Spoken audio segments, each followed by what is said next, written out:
Let's get Lami. Let's get Lami in here. And let's get Alamo. Let's get Alamo, then Lami. Alamo? Yo, can you hear me, Tariq? Yes, sir. What's up, brother? Yo, I just want to salute you, Tariq. Your ability to catch COINTELPRO Negroes, coons, and tethers. You really got the third eye, brother. Yes, sir. Because deception has been the mortal enemy of black folks. So I support you for catching that. Yeah. But my question is, I'm an FBA brother, and I just want to know, as far as DNA testing and things like that. There's a lot of scams out here. There's a lot of bullshit out here for FBAs who want to know their true lineage. So, what are the most reliable sources you think out here for really FBA people finding their lineage and really knowing where they come from? Thank you. Yeah, thank you. 23andMe is cool, but the thing is, with those DNA tests, what markers are they using? Is very vague, man. They're using vague markers. Basically, everybody's from West Africa, Asia, or Europe somewhere. Eh, that's not really telling you anything. We already know that. We already know we're from Africa somewhere. We are, um, or our lineage goes to Africa somewhere. Our lineage goes to, or our DNA goes to somewhere in Europe. Sometimes it's in Asia. Some of it is over here. So the thing is, if you were to get, for example, um, the Luzia woman, that the remains of that black woman who they found in Brazil, that was one of the oldest fossils in the Americas. If you did DNA test on that, that might go to Africa somewhere, even though she'd been here for thousands of years. You understand? So that's not really telling you anything. We had an ethnogenesis and we became a whole different ethnic group right here on this land. You know? So we are mixed in with the Aboriginal people, and they don't really have markers for the Aboriginal people over here like that because there were thousands of tribes, but they don't have the markers for all of those different tribes. You understand what I'm saying? So they can't really test your genetics against these tribal groups that they don't have markers for. So it's a real interesting dynamic. Um, Lamil, Alami,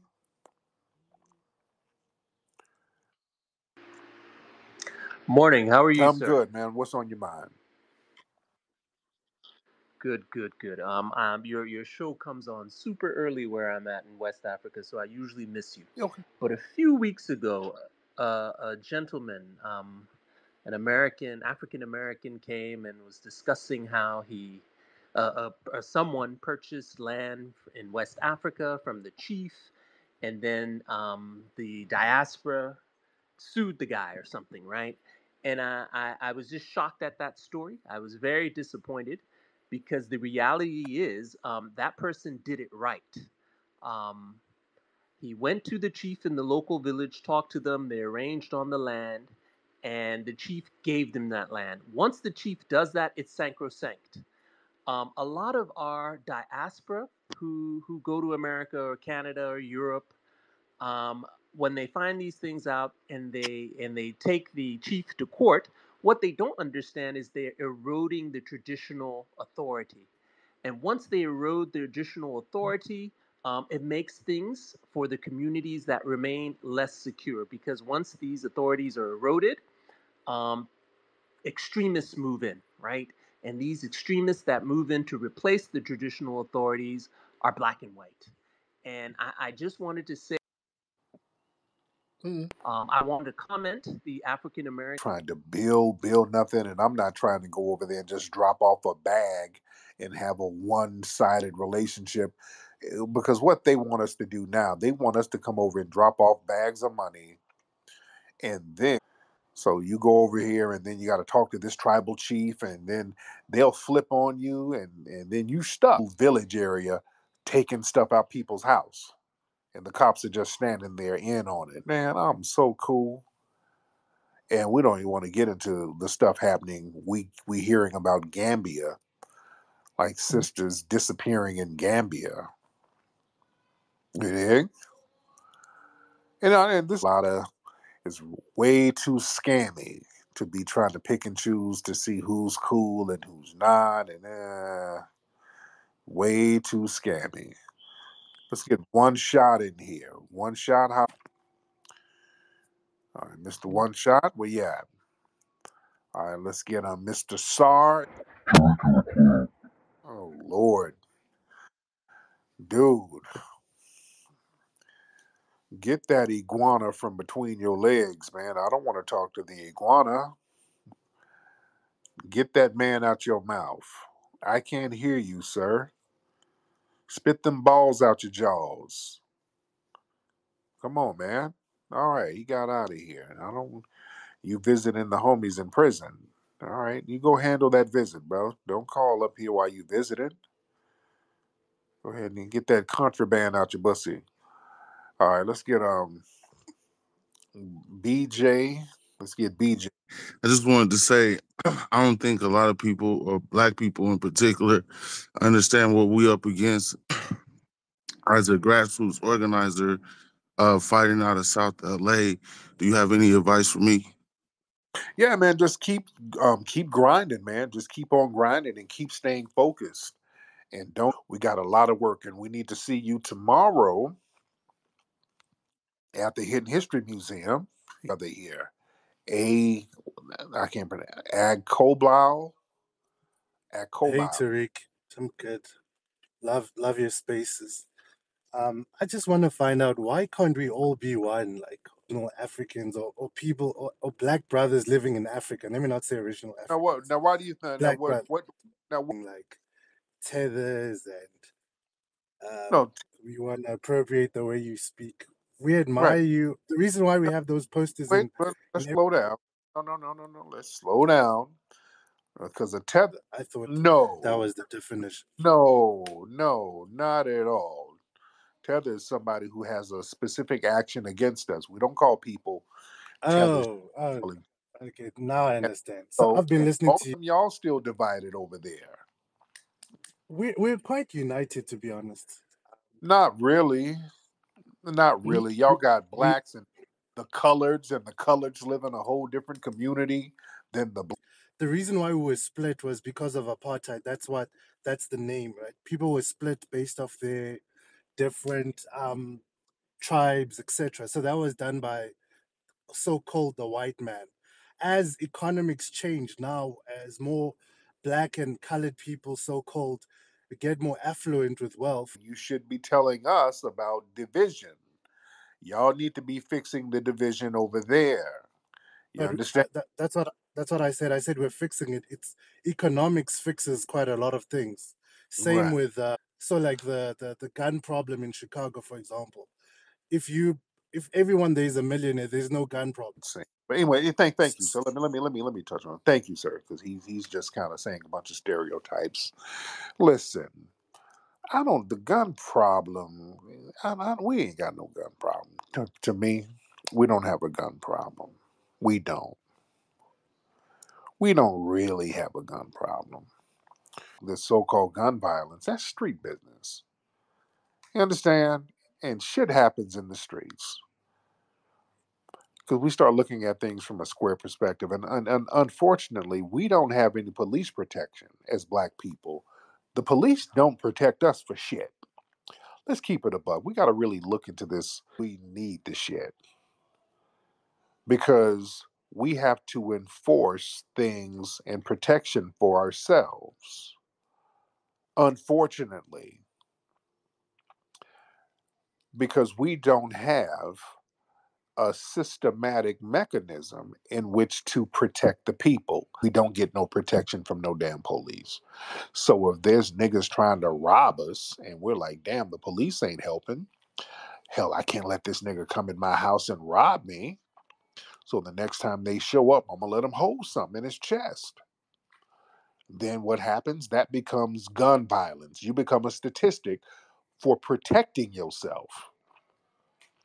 You understand? A lot of the people shooting and all of that, it ain't just some of these Native American tribes where we have our own police agencies where we can police our people. That needs to be video.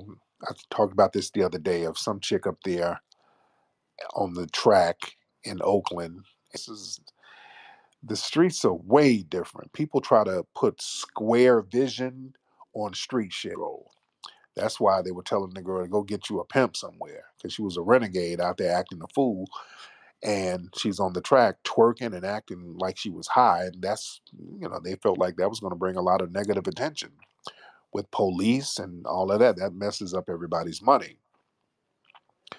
So it's a whole different rule book on the streets, man. It's a real different dynamic that a lot of folks can't really grasp the concept of. And when people talk about gun violence, a lot of it is just street shit. It's street business being enforced. You see? Not to justify anything, but sometimes if we have janky stuff happening and we don't get police protection, sometimes you got to protect yourself. You dig? That's what it is. Because let me tell you something, most people who you stay away from certain elements, man, you're not going to be a victim of no damn violence. Let's be real. Most black people are not going to be a victim of no damn gun violence. The average black person is not going to be a victim of it. If you hang around certain elements, there's a certain element that you have to be around. For the most part, black people are safe. All right, let's be real. For the most part, we're safe. It ain't, you got your family, you got your friends. It ain't, you might get into a fight here and there. You might get into a scuffle with a dusty hood rat every now and then. But yeah, most black people we're safe. We're good money. It's the shooting starts when you start dealing with the dusty element. You're dealing with street business and some niggas who ain't supposed to be in the street game. And it's a real different vibe. All right. Let me get some more folks in here. Dr. Littlejohn. Dr. Littlejohn, hop on. All right. Waiting on Dr. Littlejohn. All right. Okay, the Groper guy. Hey, yo, what's happening, Black? What's up, brother? How are you? Oh, I'm good. I'm good. I kind of want to speak on that. I'm from out of LA. 50 plus. I did all the negatives that a brother would be confronted with in the streets. No doubt. And I can't tell you that. For example, I just spent a good maybe 27 years total in some of these people's cages, man, and all of it wasn't for stupid shit.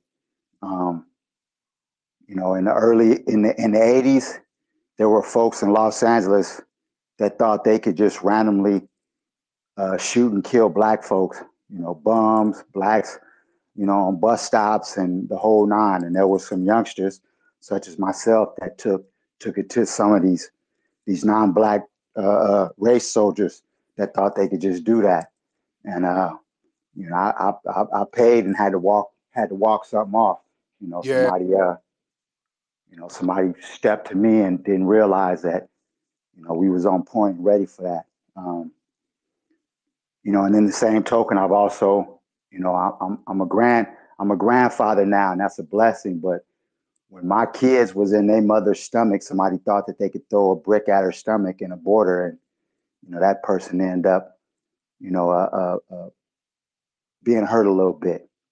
No doubt. And now 20 something years later, I was there to see those kids have kids, which makes me a grandkid. So, just the perception that, that street cats, and I'm a retired gang member, street cats, it's just all, negative, and it's all, like I say, there was a time when some of us youngsters stepped up, and put ours on the line for our race, for our skin color, No and doubt. then and then What in neighbor, them holes. what neighborhood did you grow up in, brother? I'm from Inglewood, but Okay. I ran through Compton, I ran through all of that. Yeah, Inglewood family. You're from Inglewood family. Nah, Okay. NHP. Oh, okay. There you go. There you go. So just but once again, I been out of trouble and all that for 11 years. Been on the straight and narrow for 11 years. Got a passport. Have been to a few countries, but have a different perspective on a lot of things. But that doesn't mean that the things I learned, some of the things I've learned, have saved my life. I got a little channel and I talk about some things, a Swahili term that we use in there, and it's usalamo. Yeah. And that's salamo means security. Usalamo means do you have security? And it's not just a word; it's a concept, or it's a get down. It's how you carry yourself to be situational awareness. It's not just about looking over your shoulder periodically, but it's also about how the security that you have on your electronic device and everything in between. That's usalamo. And so I speak about that. That we have to be conscious and aware of our get down and where we're at and our surroundings. And, and it don't matter whether we're in the hood or whether, we in a suburban white neighborhood, I live on the outskirts now, but it's like, if I go into a Vines, there could be an active shooter. Yeah. So the same skill sets that I learned to dodge bullets, on the block, is the same skill sets that I would use in that Vines. It's just a different opponent. It's just a different reason, So a lot of times you have dudes that come out of, the joint and they learned Usalama while they was in there, but they thought it was a game. They thought it was just something that they played in prison, not realizing that this was something that you carry with you for the rest of your life. And because they threw it to the wayside, we hear about it. Oh yeah, so and so got out and he got his brains blew out. So just kind of speaking on that, once again, and I will say for the one caller, some of our stuff is economic. Some of our a lot of stuff I did was was economic based as well. No investment in no real investment in raising the skill set of our population. Yeah. Um, so then, because most of the brothers on the block, they just want money so they can do a little high signing. Yeah. It's not really about, but or I know a lot of brothers that it was like, hey, they wouldn't have had a problem with a decent job, but nobody steered them in that. I grew up, nobody told me the potential that I could have. Nobody told me, hey, you're gonna do this and learn that, or as the tribe, we know this is where your natural talent lies. So we're going to emphasize pushing you in that direction. Yeah, later on, you may go on to do other things, but because this was your natural talent, you excelled in this. You were at the highest level in that field because this was already your natural talent. Now you might go on to do other things on the side, but now it's not, the other things are just for fulfillment and hobby sake. It's not about, self-esteem. It's not because you already achieved that in that other field that was your natural, but because often, that's not, like they say, it takes a village to raise a child. The Real village talk. ain't raising a child. If we see that this youngster here is an excellent marksman, then he shouldn't be herding sheep. He should be on the hunt. Yeah. If we see this kid is good at numbers, then we should be pushing him towards numbers. Yeah, once again, he may go on to do other things, but we pushed him towards numbers so that way he could excel there. And that would give him the room to later on expand on the things just for the frivolous. And now it's just for enjoyment, even though he's not in the upper echelon of painters, it's just for enjoyment, So, Yes. just and I would say this, Black, I appreciate you, man. I like the documentaries and all Sir. of that. And I'm I oftentimes when motherfuckers try to come with that bullshit, I'm all especially on Twitter. My Twitter is this. I don't block nobody. I'm here. My Twitter, I'm here to talk shit. I'm here to Yeah. confront any bullshit. I'm here to, you know what I'm saying? Because the pitfalls that I took was because nobody told me the truth. And all the people that should have at least tried to uncover the mistruth didn't bother to uncover the mistruth. So therefore I lived a whole life of lies.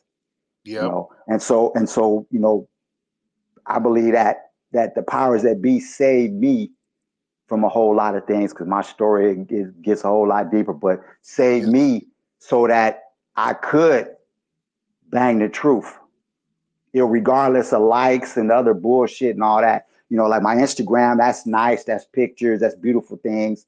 You know, I got a TikTok with my grandkids, that's, you know, me and them. But my Twitter, that's uncut. I'm not with none of the bullshit. You Real know, talk. you want to you know, I'm confronting all the nonsense. I'm not co-signing no bullshit. I'm not co-signing no dumb shit.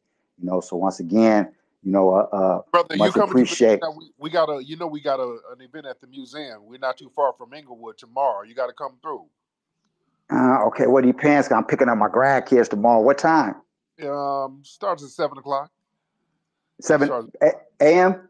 No, PM. 7 p.m. at Oh, yeah. yeah. See, I'm picking up my grandkids in the afternoon. I'm gonna have them for overnight. Oh, that's cool. Um, You chill with the grand. we you know, we'll see. But hey, I've been wanting to touch bases with you, man.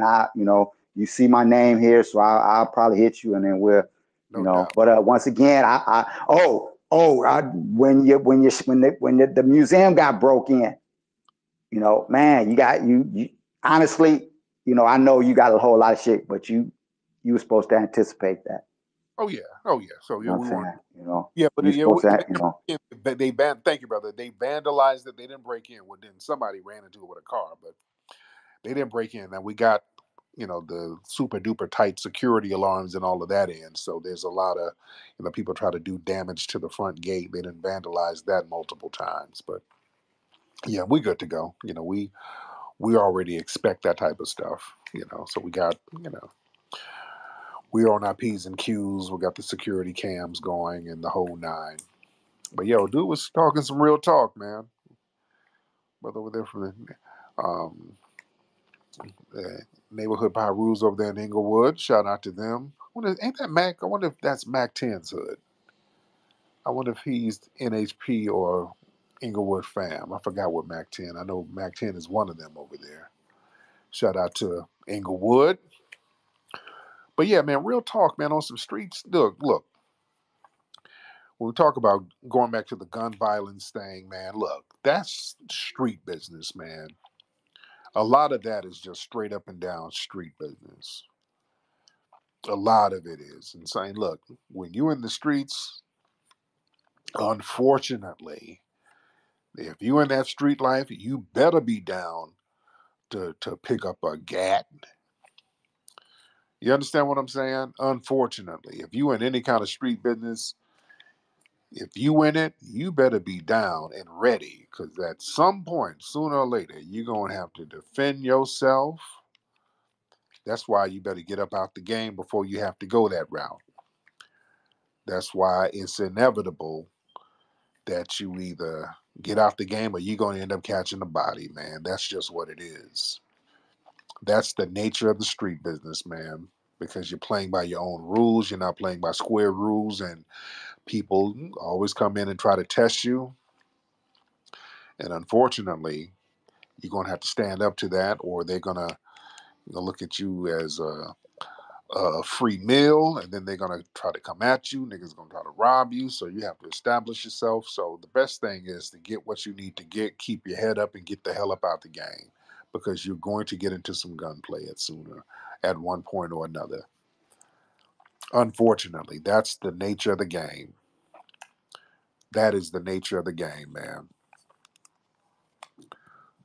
You dig? Let me see who we got. We got a lot of people in the building tonight. We got a lot of y'all up in here. All right, let me get one or two more. I ain't gonna be on here all night because I got some Harold's chicken that I got down in Hollywood earlier. I'm about to warm them bitches up. and have a late night snack on your ass. You dig? Everybody, give me an FBA hand. Let me see who's all in the building. We got a lot of folks in here in the middle of the night. What's up, Nicety girl? I know I'm gonna see you tomorrow, dear. I know I'm gonna see Nicety tomorrow. It's gonna be packed tomorrow night. A lot of folks are coming. Tomorrow night is gonna be off the chain at the Hidden History Museum. We got funny comics up there, man, who do their thing. And speaking of Inglewood, we got Grill Fresh. I think they're on Slauson. They're going to be catering tomorrow.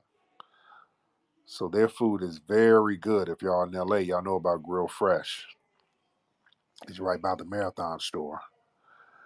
All right. So who we got? Let me see. Let me see. Y'all throw the hands up. Let me get some good people in here tonight. Let's get Yopa. Why this picture look like Diane Yap? Why they look like Diane Yap in that picture? What's up, Yappa? How you doing, Mr. Tariq? I'm good, man. That looks just like Diane Yap said. it it is. It's a meme I found. They done put Diane on a SpongeBob fish. Hilarious. Hilarious. So But what's on your mind, brother? yes, sir. I just wanted to call in real quick and just tell you that we do appreciate, us younger people. We do appreciate what you've done. And How old are you, brother? How old are you? I'm 22. Oh, good. My man. Go ahead. Yeah, we appreciate what you've done in like aggregating data, and aggregating our history and like giving us a platform to where we can go look it up and go find information rather than just being lost and not knowing anything. Right. So I just wanted to say that we really do appreciate you, Mr. Tariq. And I appreciate that, man. I love to hear that, man. When I get my young folks who's soaking the game up, because that's who it's for, man. I'm out here for these young cats, man, because people, I hate when folks get older and be on some wagging the finger shit. Oh, y'all need to pull your pants up and stop shooting. What the hell wrong with y'all? On here embarrassing us like this. Y'all pull y'all britches up and stop shooting. And y'all need to go get a job. Get these good white peoples to give you a job. You gotta stop shooting peoples. Nah. No, I'm gonna tell you the real. I'm gonna tell you the real. If you in the streets, keep your gat on you, nigga. Don't let grandma talk you into turning your gun in. If you in some street business, you better keep your gat. You better keep that because that might come in handy for a dusty nigga or a race soldier or anybody.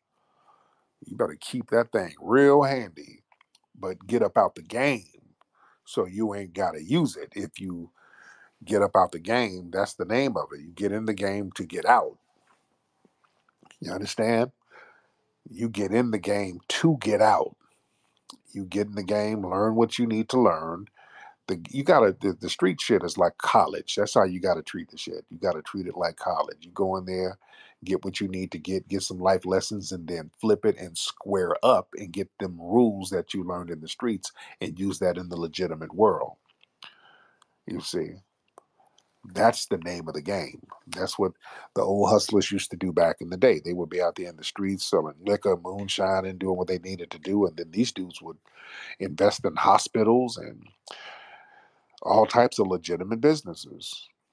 Yeah, that's how you do it. You don't want to be the old nigga still out here stomping the streets. That ain't gonna work. You're gonna get caught up. You know.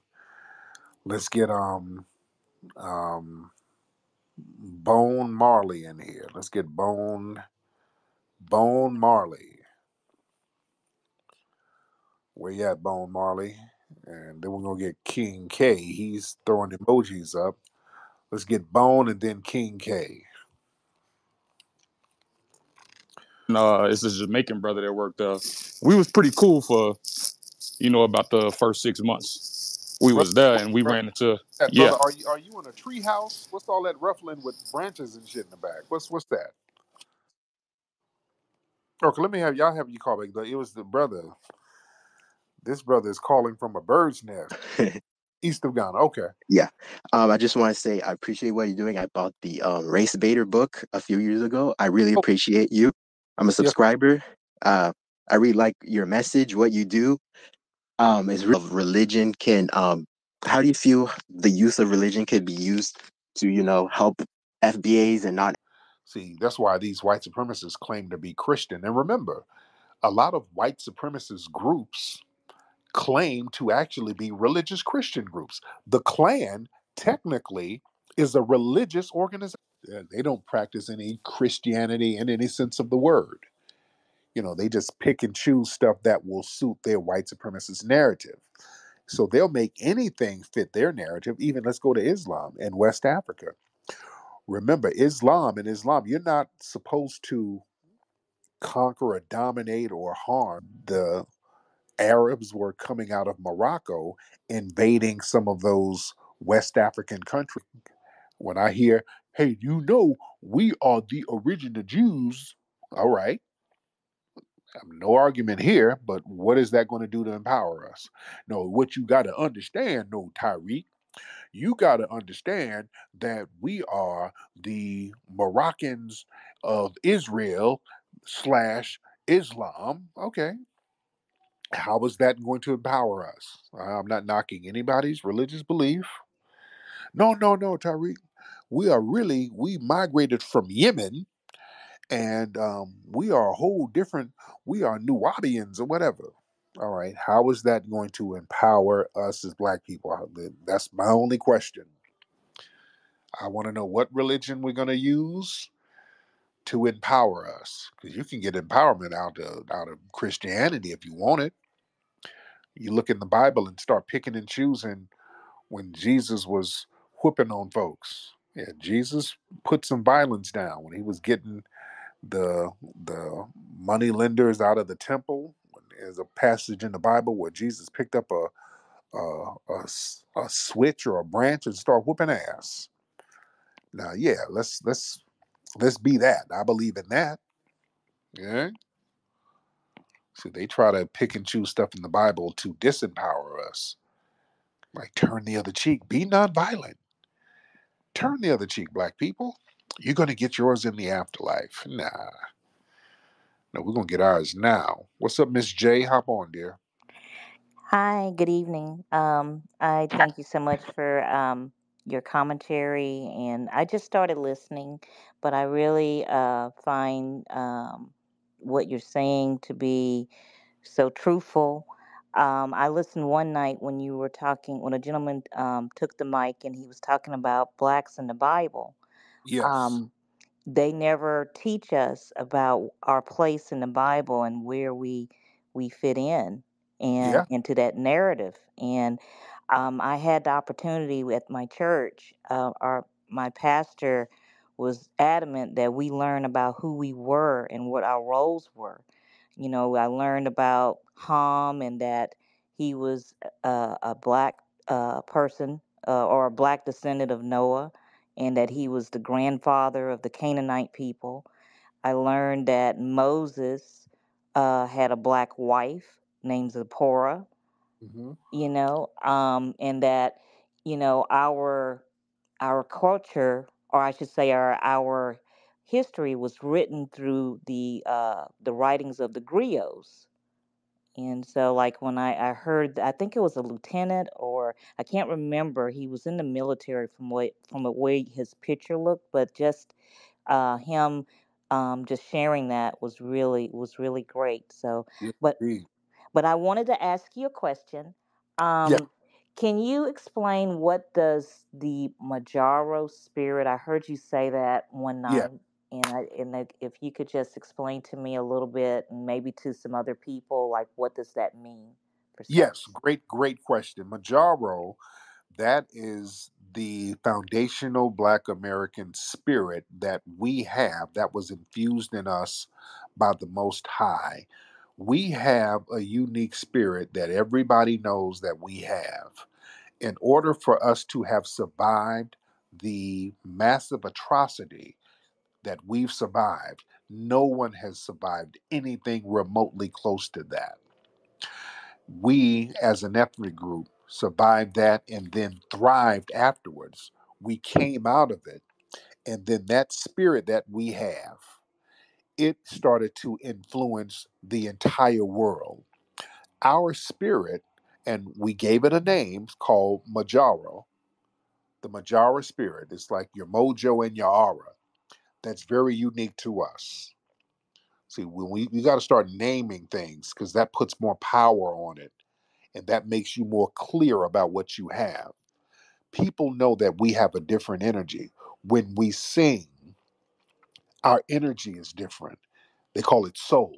That's what Majara is. Majara is your soul. When we touch food, it's soul food. That's that Majara spirit. Let's give it a name because other people have soul, but they ain't got it like us. They don't have the soul that we have. You understand?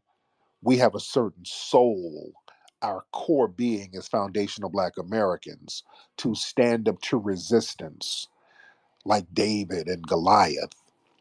You know, we have a lot of the pure practices of the Bible. See, when we go to religion, we think that what we're practicing is Christianity, but that's really a form of our Majara spirit because you have other Christians who are not really Christians. You have people who say they're Muslim, but they don't really believe in the Islamic tenets that they're supposed to believe in. We practice this stuff because we have a Majara spirit that centers these religious beliefs, and other people can't center it like we do because we have a pure God-given spirit. That's why people always try to latch on to us. That's why people try to use that Majara spirit to lend itself to their situations and conflicts. That's why they keep trying to get us to lend our spirit to the Israel Palestine situation. They try to get us to lend our spirit to LGBT stuff. Everything is about them trying to get us to lend our spirit and energy to it. So we have to understand how important, how powerful our soul spirit energy is. That's why we call it Majara. That's what the Majara is.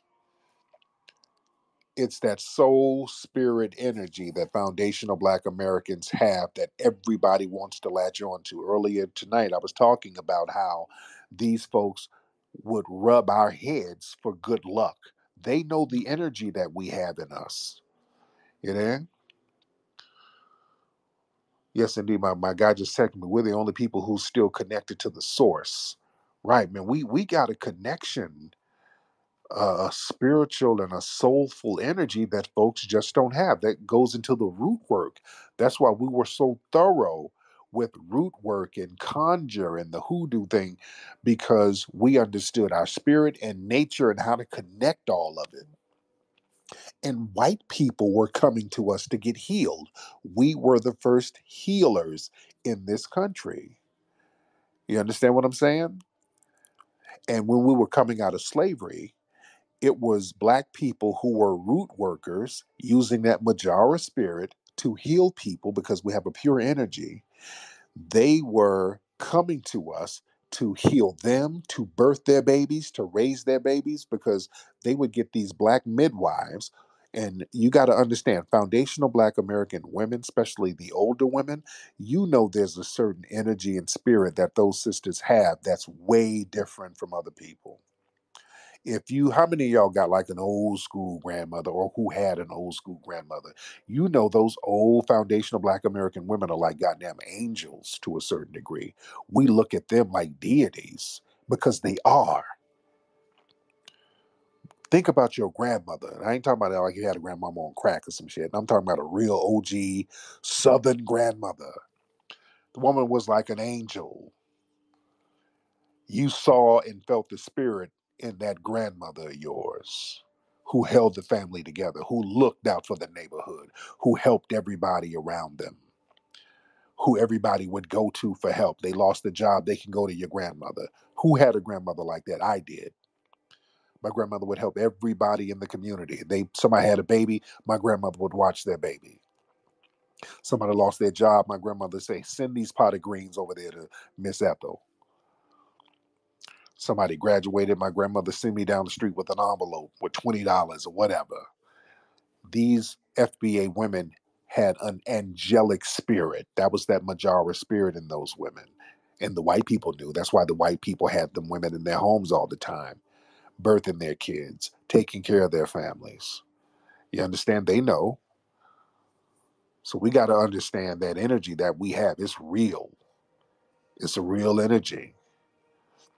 You understand? We're the real oracles. That's why the movie The Matrix, who was the oracle? The oracle was the foundational Black American woman. Remember that? Go look at the movie The Matrix. They'll tell you the truth in these movies. And by the way, it's the foundational Black American woman who they took the Matrix from, by the way. That's a whole different story. But in the movie, the oracle, the person who had the real spirit and the real energy, was an FBA woman. You see, they know. They know. Let's get Liam in here. Liam? Hey, thank you for having me. I really do appreciate it. Thank you so much for doing it, Liam. So, we have a lot of things to refer back to. We have the Honorable Elijah Muhammad. We have the teachings of Louis Farrakhan, which have been great. And, a Yes. lot of it taught us in foundation levels, like, yes, there has been a great deal of white oppression, suppression. There's been many times where communities have been made to go without. Jobs have been engineered to be of, less caliber or less quality, less long-term promising. So that education, everything, it's all been systematically engineered. Oh, yeah. But we also have, I'm sorry, excuse me. We also have Malcolm X who came along, and we also have the realization that on both sides of the fence, we've, all done our best to earn our rights, or the concept of earning our rights, right? Right. There's a lot of division. Depends on what period of time you want to go to. If you want to go right after Lincoln was assassinated, and there was efforts to stop the so-called Black people from having the same level of citizenship that the rest of the country had. But we have to realize that this division is greater than just simply racial, because at the end of the game, yeah, we could consider that some people are trying to latch onto each other, but that's just one valid perspective. Another equally valid perspective is that we're learning that we've been oppressed systematically so as to become divided, so as to not look at those who are truly pushing us down, which are those who have been systematically positioned to stay in upper and higher classes above us, to teach us how to think, what type of lifestyles are allotted and allowable. It goes all the way down to the very simple concepts of, if all the different groups were equally able to just move together, the people who tell us that we have to live and die in their wars, and we have to live under their economic impoveredness, it could easily be undone. But instead, there's people who have engineered critical race theory and other things, and so on. But Malcolm X, he lost his life because he finally became fully aware of the nature of these situations and wanted to see a unity form amongst all people, because the whole racial division ended a long time ago. And one example I'll give of that is that I'm a young white man, 40 years old now, who was raised in Los Angeles.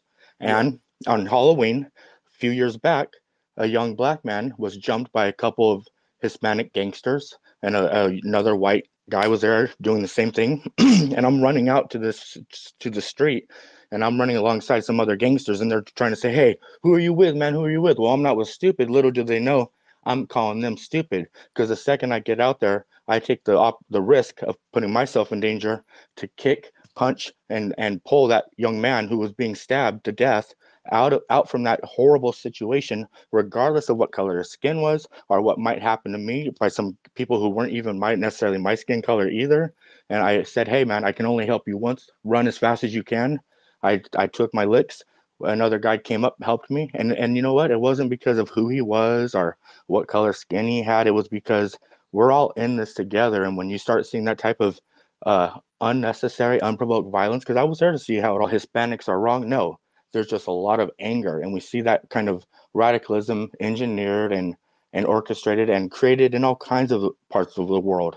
But I did that because I didn't want to see that young man lose his life. He had Thank you, Liam. Okay, well, Liam, very long-winded.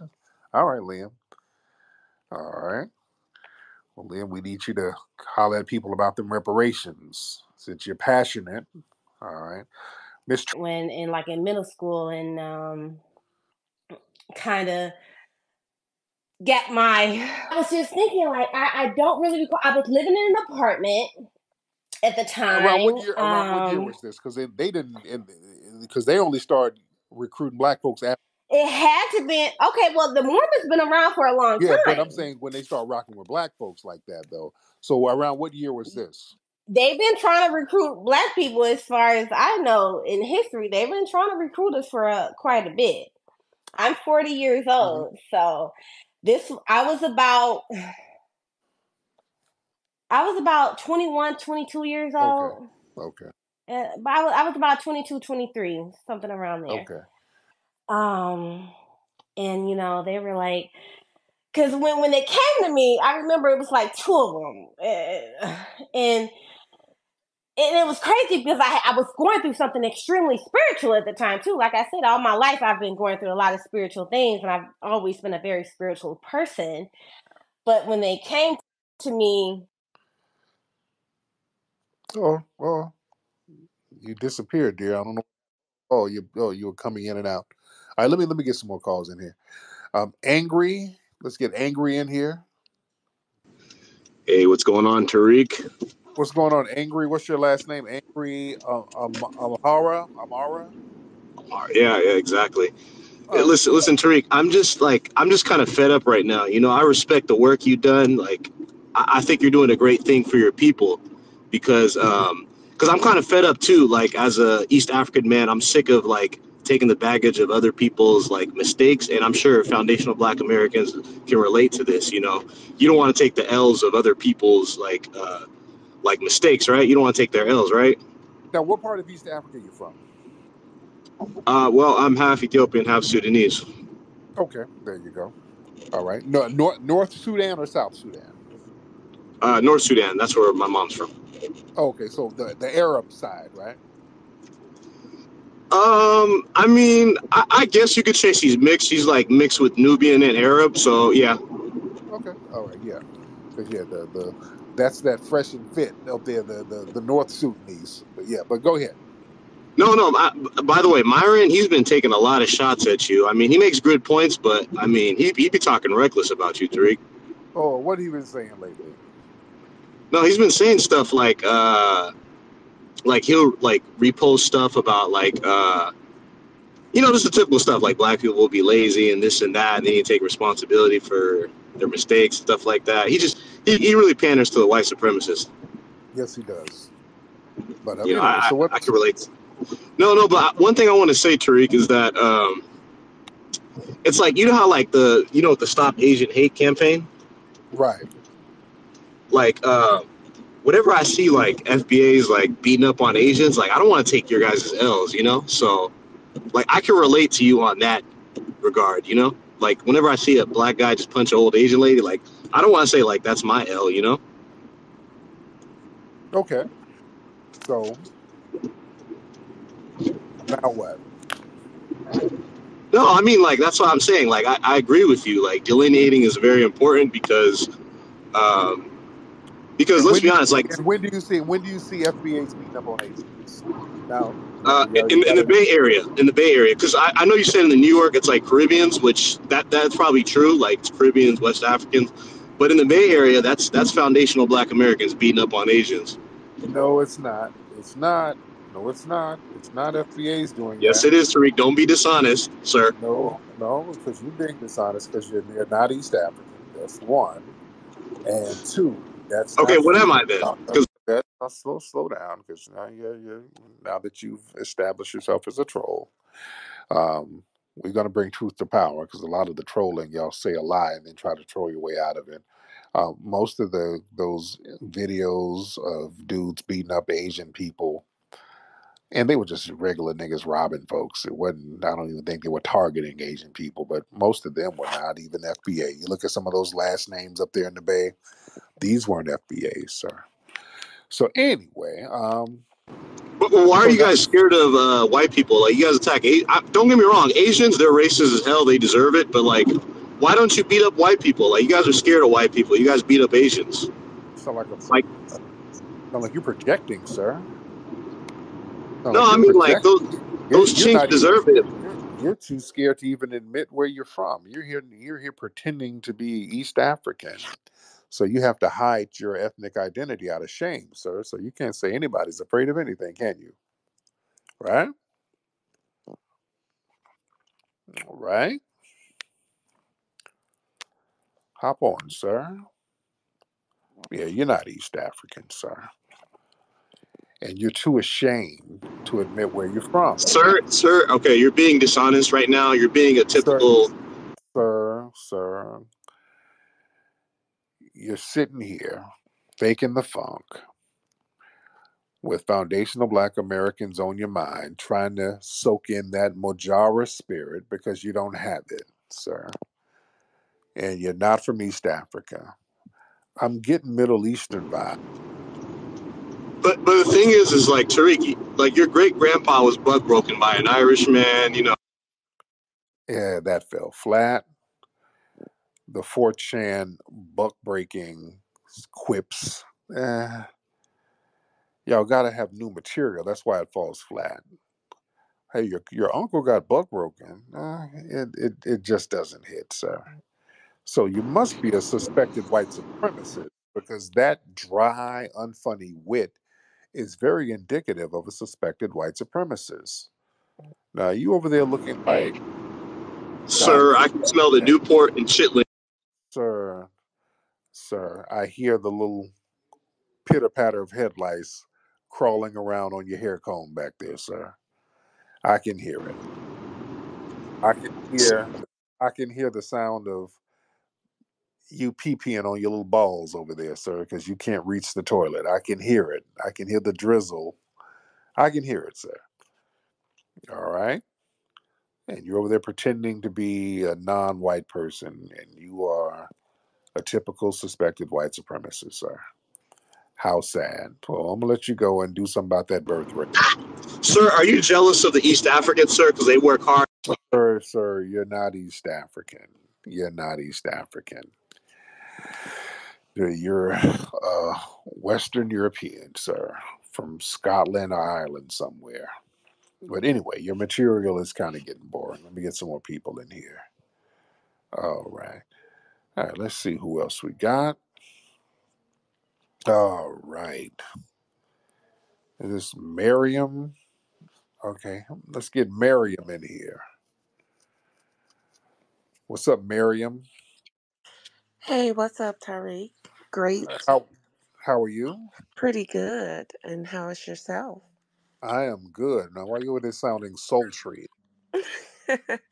I guess it's like that at 2:30 in the morning, you know? Yes, ma'am. You over there soaking in some Epsom salt and eating you some butter pecan ice cream? Well, no, but Okay.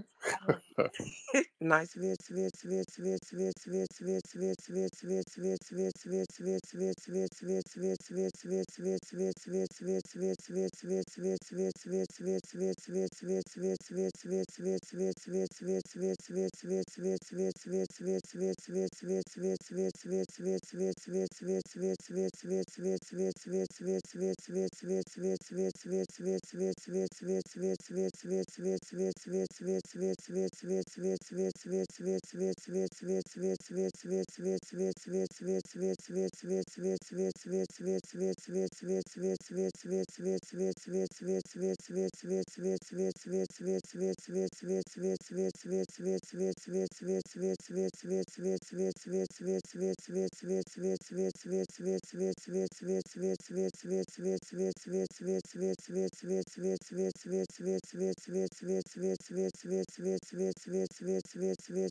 All right, Mr. America for sale. What's up, brother? Well, peace, bud, man. My man, I how are be you, sir? another damn white America. I be Yeah. tripping out these white devils, right? Coming up here talking all this shit. They don't never got smoke for these Jews or these motherfucking white folks that's selling them out. You know what I'm saying? It's like, where Kyle Rittenhouse white ass when you need him? These bitches poisoning their kids and all that shit. They don't never got smoke for these white devils in power that's selling them out, bro. Man, What's your thoughts on that, black man? yeah, it's real talk, man. Yeah, man, a lot of folks don't like to speak on white supremacy because we got to be very clear. White supremacy is the issue that we have. See, I don't break the white supremacists up. I don't break them up in ethnic groups. See, that's a mistake black folks make, trying to break them up in ethnic groups, because then they got you playing hot potato with each other. No, no, no, no. They're a unified front, all of them. They practice white supremacy. I don't care what ethnic group they are belonging to or what religious group. They practice white supremacy. That's what they do. All right. Let's see who else we got in here. Miss Cookie, are you good? You want to turn your microphone on, ma'am, or you just popped up here just to be sick? Oh, Cookie, you good over there? You want to turn your microphone on? Are you being kidnapped over there, Miss Cookie? Or is that a dude running your account or something? You got to be careful. It might be a dude over there. Miss Cookie might be a transgender. Oh, they got out of here. Miss Cookie might have some transgender running her account. So, all right. I think Miss Cookie wanted to promote her OnlyFans because on her page there was a lot of huffing and puffing going on over there. All right. Now some of y'all be in here trying to promote your OnlyFans page. All right. I see. I see the foot lady. I see you in here. Speaking of that, I see the foot lady in here. She be getting hand jobs with her feet over there in Dubai. So I ain't knocking nobody's profession. All right. But, I see y'all in here trying to promote this type of stuff. Y'all be careful out here in these streets. All right. And get some sanitizer for your toes if you're out here giving foot jobs. Please make sure to wipe your toes and soak them. Because you don't know what kind of fungus you're going to get between your toes giving foot jobs out here. All right. And I am not knocking your hustle. Let me get one more good call in here. One more good call in here. I wish it could have been a lady. That's why I let Miss Cookie up. Let me get one more good call in here. Trinity, her phone was janky. All right. So, ladies, raise your hand. Let me get the lady. We need some feminine energy in here. We didn't have the Million Man March up in here. Let me get some feminine energy in here. Ladies, hop on up here and say hi real quick. All right. Ladies, raise your hand so I can get y'all in here. All right. Because I know some of you guys are up right now doing OnlyFans, and that's okay. All right. Yeah, because it's like 4 in the morning on the East Coast right now, right? All right. So let's get y'all raise your hand. Let me get y'all in here. Raise your hand. Let's get straight no chaser. Let's get straight no chaser in here. All right, straight no chaser. You turn your microphone on, sir. Okay, I'm a lady, but good morning, Tyreek. So you are a lady? Yes, I just got a deep voice. Lord, your voice. You a lady You need, like a lady like an older woman, or a lady like Charles? Your lunch is ready. uh, I'm 60. I'll be 65 in March. There you go. Okay, so you're a mature woman. Okay, sometimes I'm the an voice. elder. Yeah, I'm an elder. Yeah, much Um, respect to the elder. How are you, beloved? I'm fine. How are you? I'm good, dear. Thank you. What's on your mind, ma'am? The reason I'm still up at almost 4 o'clock because I'm in the Carolinas is I just got off the phone with my great aunt and was doing I call it documenting our history. Or I call her a living library. So I just got done with her doing questions. Her birthday is coming up and she'll be 94. Oh wow, wow. So That's we're putting together a book that will go to members of the family that will have our history that she's telling personally. And she's had a very exciting, colorful life. that's beautiful. What part of North Carolina is she from? No, she's in the Bay. I'm in North Carolina. Oh, I got it. Okay. Yeah, Well, she's that's in the Bay. all right. Well, thank you so much, beloved. Shout out to that sister. She says she was talking to her relatives. Now she might have been doing some OnlyFans or phone sex too. They do have senior OnlyFans and phone sex lines. And the sister, did she kind of sound like Maya Angelou? She kind of had a Maya Angelou vibe going on. Shout out to her. And she's doing phone sex with her Maya Angelou voice. I'm rubbing my bosoms. Are you rubbing your genitals? Rub them deep, long and hard. Rub it like a butterfly flying away. My nipples are pierced for you. Your hot man meat is really getting me moist. Still, it rise. You should have been giving phone sex. You ain't fooling nobody, ma'am. You are not fooling nobody. We see what you over there doing.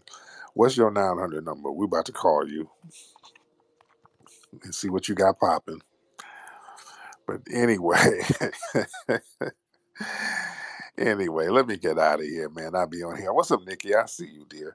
Let me get out. I'm gonna be on here all night dealing with y'all, man. You look, I gotta rest because we got a big day tomorrow, man. At the Hidden History Museum, we are turning up. We haven't got 1 year anniversary. We got a lot of comedians. It's gonna be a packed house tomorrow night. You guys are not going to want to miss it. It's gonna be crack-a-lacking. If you're in LA, come on through. Get your tickets now. RSVP, hiddenhistorymuseum.com. Hiddenhistorymuseum.com. Complimentary food, drinks, phenomenal comics. It's off the chain. And don't forget, man, go to Rootwork, rootworkstyle.com to get that Rootwork deodorant. All right?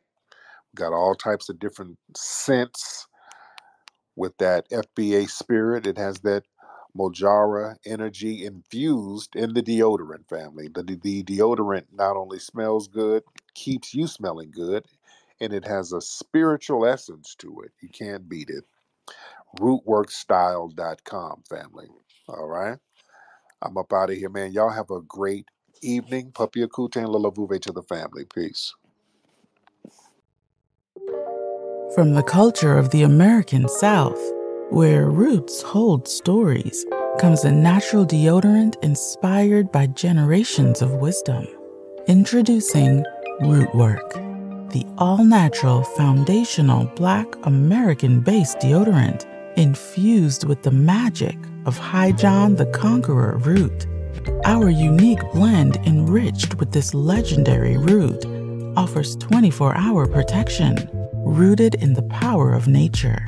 Embrace this deodorant that celebrates culture, history, and your well-being. Unlock the magic of Rootwork today. Experience the pure essence of nature. Visit rootworkstyle.com and make the switch to a healthier cultural choice.